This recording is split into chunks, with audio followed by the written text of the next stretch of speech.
अस्सलाम वालेकुम दोस्तों।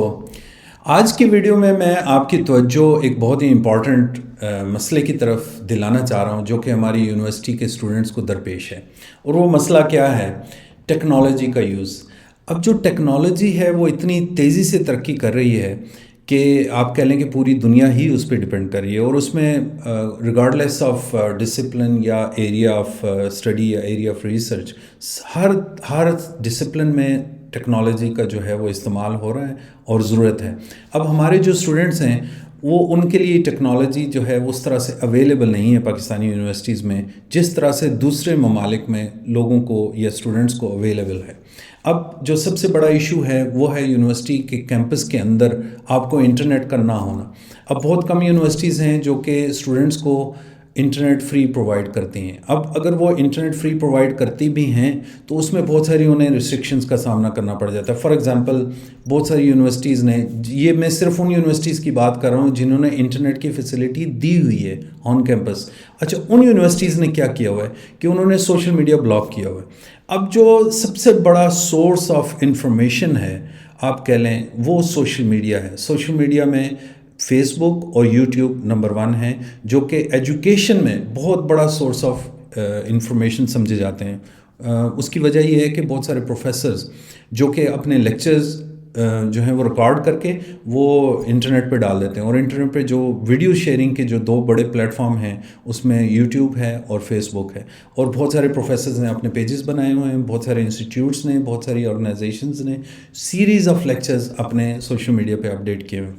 अब जो ये सबसे बड़ी हर्डल है स्टूडेंट्स के लिए कि उनको अगर इंटरनेट फ्री मिल भी रहा है तो वो दोनों वेबसाइट्स जो हैं वो ब्लॉक हुई हैं। अब इसका ये मतलब है उनको इंटरनेट नहीं मिल रहा। अब वो इंटरनेट अगर उनको मिल रहा है तो वो किसके लिए मिल रहा है? वो यूनिवर्सिटी की जो उनकी अपनी चीज़ें हैं यूनिवर्सिटी से रिलेटेड, या लाइब्रेरी है यूनिवर्सिटी की, यूनिवर्सिटी के थ्रू जो लाइब्रेरी एक्सेस करते हैं उसकी किसी हद तक है, वो भी PhD या MS लेवल पे है, बैचलर्स के स्टूडेंट्स को नहीं है।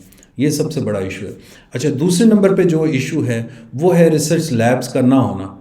मतलब कि आप कह लें कि जो कंप्यूटर साइंसेज या कुछ और मीडिया हो गई या इस तरह की छोटी मोटी इंजीनियरिंग के हो गए, उनको तो अपने लैब्स मिल जाती हैं और एक लिमिटेड हद तक ही मिलती हैं, बहुत ज़्यादा अच्छी नहीं है। लेकिन जो बाकी हैं, फॉर एग्जांपल सोशल साइंसेस के स्टूडेंट्स हैं, इसी तरह मैनेजमेंट के हैं, उनको ये लैब्स नहीं मिलती। कंप्यूटर लैब्स तक तो उनकी एक्सेस बहुत कम होती है, अगर होती है तो, वरना मेरा ख्याल है नहीं होती।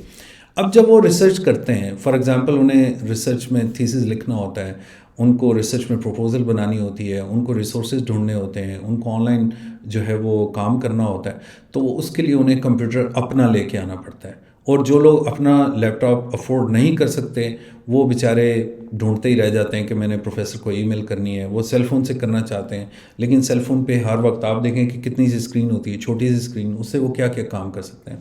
दूसरा ये कि बहुत सारे जो सोशल साइंसेज या मैनेजमेंट के ऐसे कोर्सेज़ हैं जिनमें आपको, कोर्सेज़ कह रहा हूँ, रिसर्चेज हैं जिनमें आपको लाजमन कंप्यूटर की ज़रूरत पड़ती है, और कंप्यूटर की ही नहीं बल्कि उसके अंदर सॉफ्टवेयर की भी ज़रूरत पड़ती है। फॉर एग्जांपल अगर आप थीसिस कर रहे हैं, कोई भी रिसर्च कर रहे हैं, तो आपको रेफरेंसिंग के लिए रेफरेंस मैनेजमेंट सॉफ्टवेयर चाहिए। अब वो ज़माना गया जो पत्थर का ज़माना होता था, जब लोग मैनुअल हाथों से अपने रेफरेंसिंग करते थे कि ये जी APA है, ये MLA है, वाशिंगटन हार्वर्ड स्टाइल है, जो भी है, तो हाथों से जो है मैनुअली उसको वो डाल दें। अभी वो इतना यानी कि एडवांस हो गया कि आप 1 क्लिक पे वो पूरे का पूरा रेफरेंस मैनेजमेंट सिस्टम के तहत आप वो सॉफ्टवेयर यूज़ करते हुए अपने रेफरेंसिंग कर सकते हैं और इंटेक्स साइटेशन भी कर सकते हैं।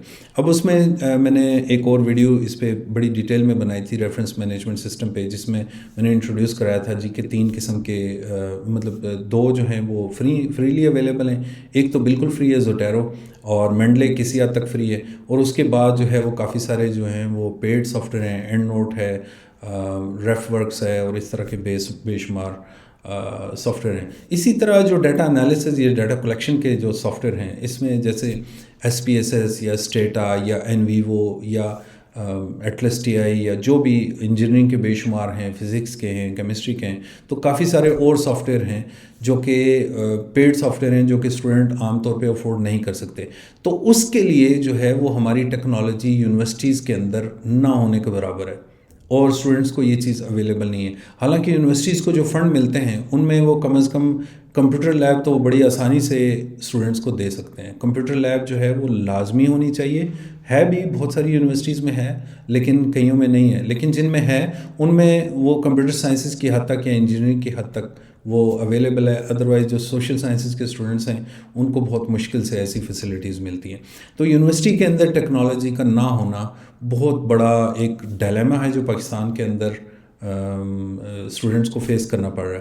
تو میرا خیال ہے کہ اتنا ہی میں آج کہنا چاہ رہا ہوں. اور میری ریکویسٹ ہے کہ جو یونیورسٹیز کے کرتا دھرتا ہیں اور ایچ ای سی کو بھی چاہیے کہ اس سلسلے میں فیسیلیٹیٹ کرے اسٹوڈنٹس کو تاکہ وہ اپنی ریسرچ کو آگے بڑھا سکیں. اور اسپیشلی جو میں نے انٹرنیٹ آن کیمپس انٹرنیٹ کی بات کی ہے اس میں کوئی بہت بڑا کیا خرابی آ جائے گی. آئی ڈونٹ نو کہ کیوں وہ اس طرح سے بلاک کرتے ہیں. جس نے کوئی غلط کام کرنا ہے وہ بیچارے اس کے ایگزام آئے ہوتے ہیں, اس نے کون سا کوئی اور ویب سائٹ پہ چیٹنگ کر لینی ہے یا کچھ اور کر لینا ہے. اس نے لیکچرز ہی دیکھنے ہیں پروفیسرز کے یا ریسرچ ہی دیکھنی ہے.